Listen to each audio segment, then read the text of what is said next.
अरे अमाउंट पता है सोमनाथ को केदारनाथ में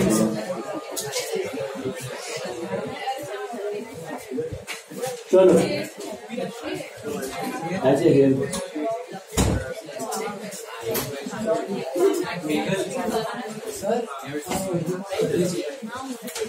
क्या मतलब और दो थोड़ा सेकंड 3 6 6 7 मोकर वाला फोटो तो खबर क्यों नहीं नहीं हाँ सवाल ना बैठा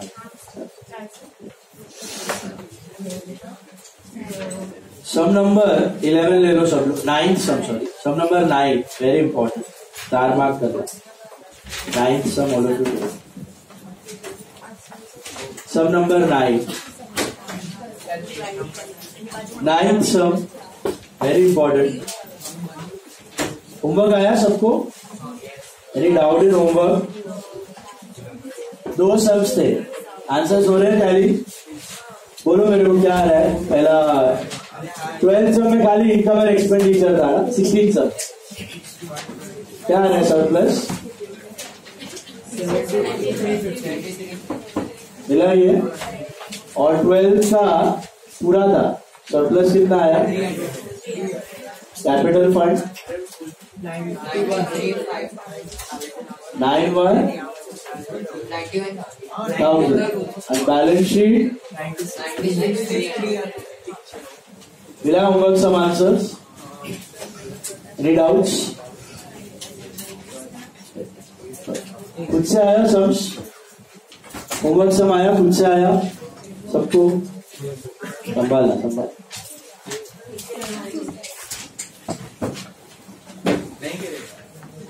होमवर्क सम आया सबको बोलो कोई डाउट है किसी को भी 2 sums okay now all of you take sum number 9 look at sum number 9 and tell me is there any need to make opening balance sheet all of you check sum number 9 page number it is 110 page number 110 please take out your textbooks page 110 sum number 9 look at the problem and tell me are we supposed to make any opening balance sheet check बोलो yes why no capital very good no capital fund your capital fund is missing right your capital fund is missing तो आपको opening balance sheet बनानी पड़ेगी the only reason we make opening balance sheet is what to find capital fund the only reason we make opening balance sheet is to find out capital fund is it clear ये सब में capital fund बनाना पड़े I mean balance sheet बनाना पड़ेगा sorry opening balance sheet बनाना पड़ेगा इधर ये I think तुम्हारे लिए दिया है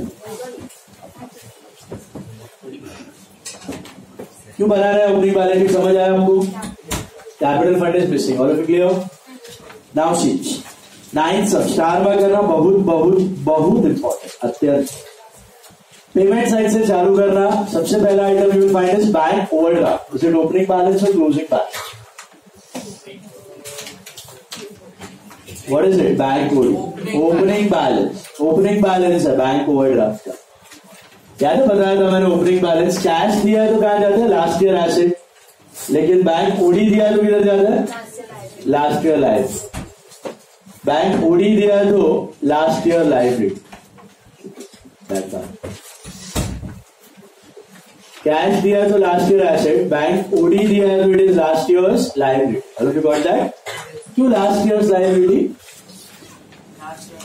लास्ट ईयर का क्लोजिंग है पता है cash book cash will always have debit balance but bank can have both debit as well as credit OD दिया तो last year liability. All of you clear?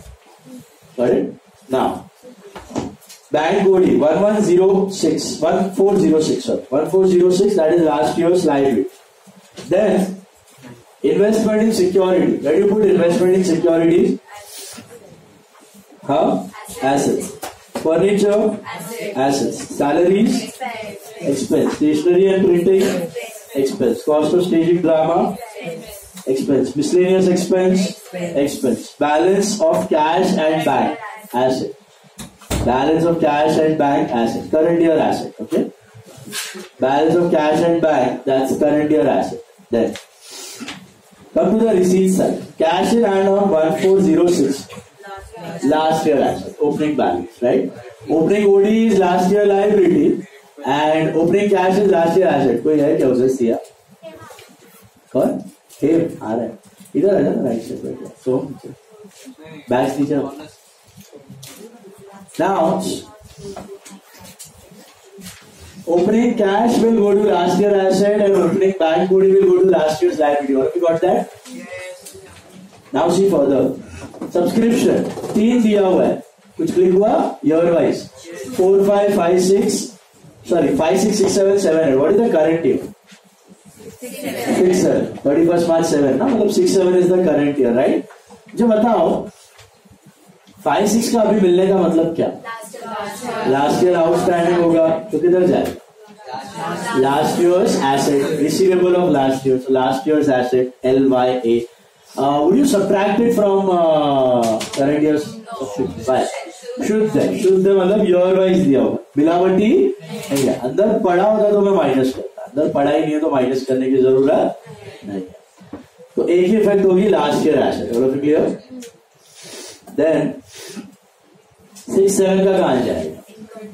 Income. वो तो करंट ईयर का पैसा है तो इनकम परफेक्ट. 7, 8 का कहां जाएगा? 7, 8 का मतलब क्या? Pre receive. नेक्स्ट ईयर का प्री रिसीव. तो वैसे तो 2 इफेक्ट होते हैं, लेस एंड लायबिलिटी. यहाँ पे 2 की 1. कहाँ? लायबिलिटी. लेस करना है क्यों नहीं कर? शुद्ध का मतलब क्या? 16,200 के अंदर 150 पड़ा हुआ. If it would have been included, then you would have subtracted. It is not included. It's separately given to your one. So no need to subtract. No need to subtract. Is it clear? Minus करने की जरूरत है कि नहीं? नहीं, कतई नहीं. Minus करने की जरूरत नहीं है. Is that clear? Hello? Then you got so तीनों के इफेक्ट समझ में आए. 300 रुपया last year asset, 16,200 is income and 150 is current year's liability. 650 in the outer column they have given, that is the subtotal you are supposed to ignore. 16,650 का अपने कोई लेना देना नहीं. Ignore it. Okay? Moving ahead. Shift to the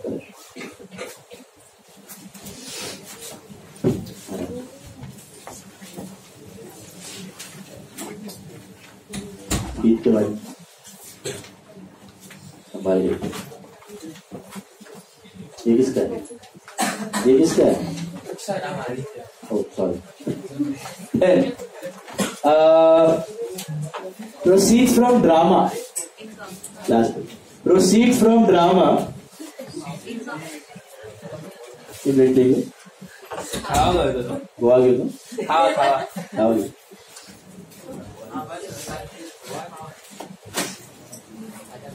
Now, sum number 9, page 110. Sum number 9, page 110. Receipt side subscription हो गया है. Proceeds from drama किधर जाएगा? Proceeds from drama income. Entrance fees के बारे में पढ़ो क्या है? Capitalize. Okay, capitalize. Add to capital fund. दिया हुआ है. क्या दिया हुआ है पढ़ो. Entrance fees needs to be capitalized. All of you got that? Guys, entrance fees needs to be capitalized. Entrance fees needs to be capitalized. So what are you supposed to do? Add to capital fund. Add to capital fund. मिला आपको? ध्यान दो. अभी interest on securities कहाँ जाएगा? Then you write interest on securities income. Sale proceeds of furniture. Circle it. Now सबसे important part है, सबका ध्यान देना सब लोग. All of you pay attention. Listen now. Sale proceeds of furniture. Sorry. मतलब आपने फर्नीचर बेचा है, आपने फर्नीचर सेल किया है. तो एसपीडी याद है आपको? एसपीडी लास्ट ईयर से करंट ईयर लेके आ रहा है. एसेट फिर सेल माइनस परचेज एड और डेप्री माइनस. मुझे बताओ वो जो वैल्यू दी है उधर 120, वो सेल वैल्यू है या book value? Sale value. Format जी, अगर रिसीट साइड पे आपको कोई अमाउंट दिखता है मतलब वो कौन सी वैल्यू है? Sale value. और हम सेल वैल्यू कहीं पे भी रिकॉर्ड नहीं करते, उसको सर्कल करो. सेल वैल्यू को सर्कल करो और छोड़ दो. हर्ष मेहता, सेल वैल्यू को just circle it and leave it. Is it clear? Okay. Now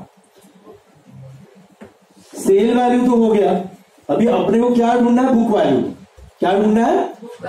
book value ढूंढना है. What is book value? Cost. कितने का था? बेचा 120 में, था कितने का? तो search for the book value of furniture sold. सबने देखिए आप लोग.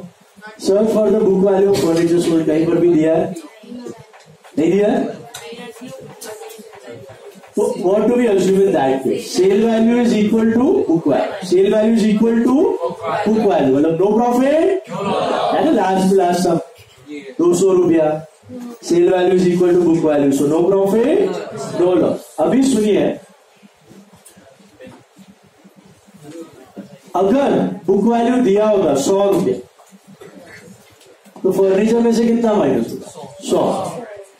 और प्रॉफिट या लॉस जो भी होता है वो किधर जा रहा है? इनकम में जा रहा है. प्रॉफिट होता है it would have gone to income and loss होता है it would have gone to expense. अगर बुक वैल्यू दिया होता तो बुक वैल्यू दिया ही नहीं है तो assume sale value is equal to. So one thing you need to remember, जो भी रिसीट साइड पे वैल्यू दिया that is which value? Sale value. उसको क्या करना है? इग्नोर मारना है. पहले सेल वैल्यू को इग्नोर मारना है. ठीक है. सेल वैल्यू को भी रिकॉर्ड नहीं होगा. सर्च करना है बुक वैल्यू के लिए. बुक वैल्यू दिया है तो ठीक है, तो डिफरेंस इज प्रॉफिट और लॉस. लेकिन अगर बुक वैल्यू नहीं दिया तो आप अज्यूम करोगे sale value is equal to sale value is equal to book value. यहां पर sale value is equal to book value 120. Sorted यार. Keep that in mind. So is there any profit और loss on sale of asset? हाँ, no profit. बहुत बढ़िया. क्यों नहीं है समझा? 120 का था, 120 में बेचा. खरीदा नहीं, बेचा. 120 का था, 120 में बेचा. यस.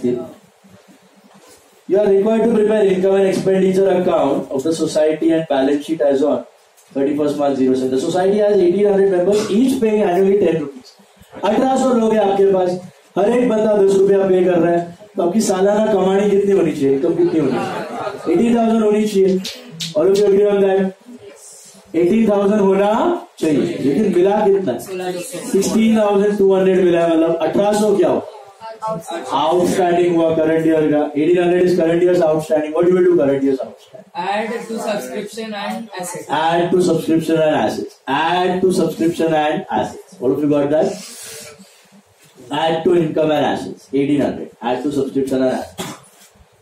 इसके आगे वाला पढ़ो, ये दिमाग वाली चीज है, ध्यान से देखना. An amount of 390 was in arrears in respect of 31st March 06. Still in arrear की was in arrear.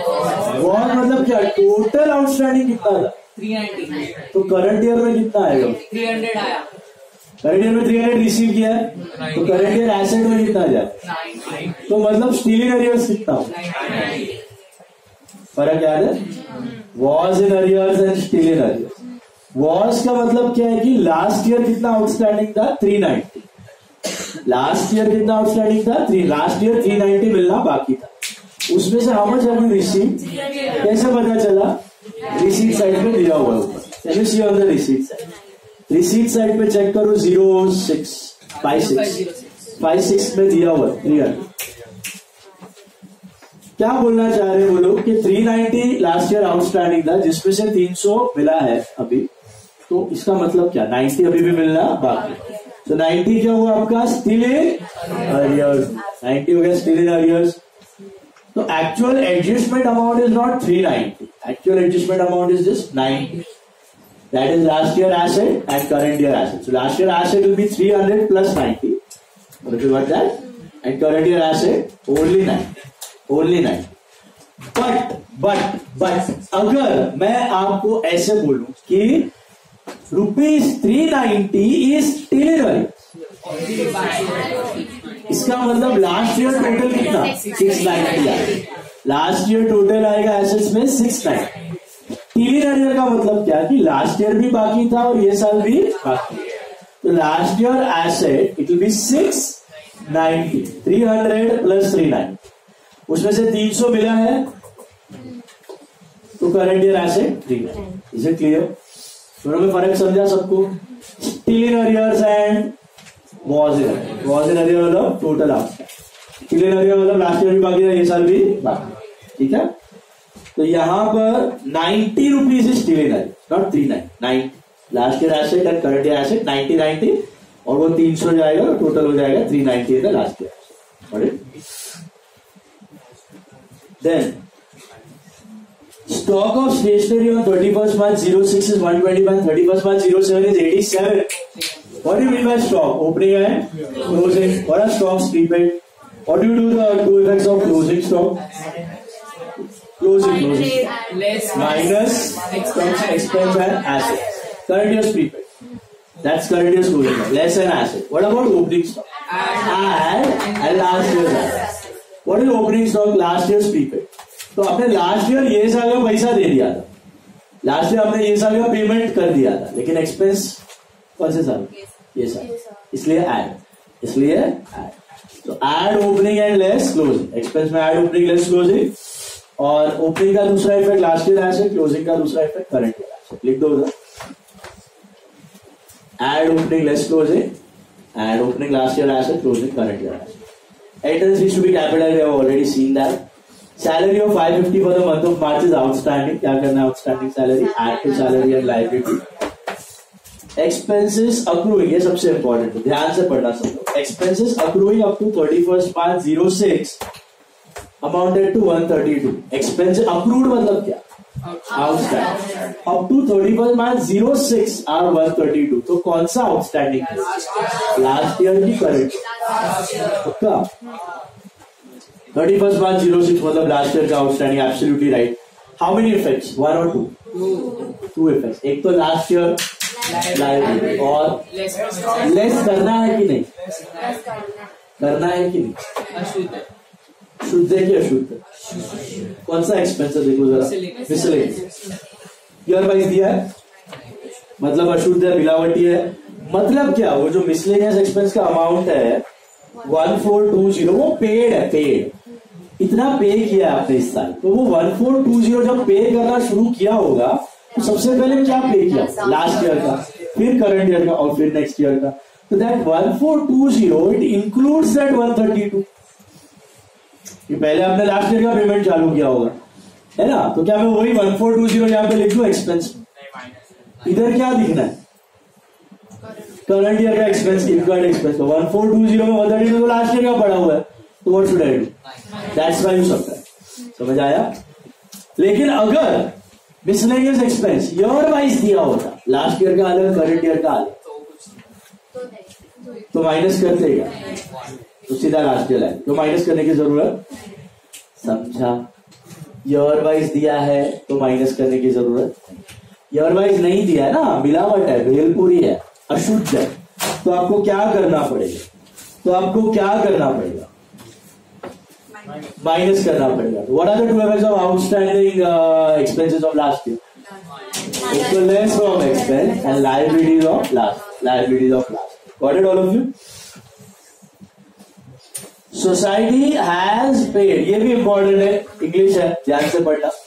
The society has paid 500 in the year 5-6 towards telephone charges of which 125 relates to the year 6-7. Very last year आपने कितना पे किया था total? 5. उसमें से 125 belongs to the year 6-7. What is 6-7? That's prepaid of last year. What do you do 125 prepaid of last year? Add to expense and last year assets. अब भी किया ना अपने ओपनिंग स्टॉक सेम, मतलब 500 पे किया था आपने, उसमें से 125 करंट ईयर का, 500 चुकाया लास्ट ईयर, उसमें से 125 करंट ईयर का, मतलब वो 125 कौन सा प्रीपेड? करंट ईयर प्रीपेड या last year? Last year prepaid. What are you suppose to do? Last year का प्रीपेड मतलब क्या? लास्ट ईयर आपने ये साल का पे किया, तो लास्ट ईयर पैसे ये साल के दे दिए थे, एक्सपेंस कौन से साल? Current year. तो क्या कर? Add to expense and assets of last. Same effect of opening stock. अभी क्या ना opening stock, add and assets. वही है ये प्रीपेड ऑफ लास्ट ईयर मतलब opening stock of last year. क्या करना है ये? Add and assets of which year? Last year. समझा सबको? अच्छा, कौन से एक्सपेंस में ऐड करोगे? टेलीफोन नहीं है तो किस में डालोगे? Miscellaneous. Then put it under sundry and miscellaneous. क्या था आपने याद है इसमें अपना petty cash book, telephone and all, छोटू एक्सपेंस वो भी चलता है, that is also fine. But telephone, stationery, sundry, हाँ ये मिसलेनियस में आप डाल सकते. ठीक है, तो मिसलेनियस में ही कर देना दोनों एडजस्टमेंट. है टेलीफोन तो अलग करना, डायरेक्टली मिसलेनियस में कर सकते. दोनों एडजस्टमेंट समझे, 132 और 125. 132 क्या था? लास्ट ईयर का आउटस्टैंड, वो प्लस की माइनस. 125 क्या था? लास्ट ईयर का प्रीपेड, वो क्या? Add, last year add. अच्छा, वो 500 का कोई एडजस्टमेंट आएगा? नहीं. 500 कुछ भी आएगा नहीं, वो तो लास्ट ईयर रिकॉर्ड हो चुका है, लास्ट ईयर का पे, लास्ट ईयर का. Next one, at 31st March 06. What is 31st March 06? Last year. The premises stands at 24,500. Premises stands at 24,500. कहां से टपक रहा है? Last year. तो लास्ट ईयर एसेट से लेके आओ, करंट ईयर में क्या करना है? SPT. What is that? Sale. What is P? Purchase. What is D? Debit. Is there any S sale? Yes. Sale of premises. भैया sale of premises नहीं है, होता तो कहां दिखता? इसी sale of furniture है ना, premises कहां है? नहीं है. अच्छा, परचेज ऑफ प्रीमाइसेस दिख रहा है पेमेंट में? वो भी नहीं. डेब्री दिख रहा है? आगे दिख रहा है एडजस्टमेंट. क्या करना है? Less from premises and expense. Less from premises and expense. Premises पे एक डॉट दे देना आप भी,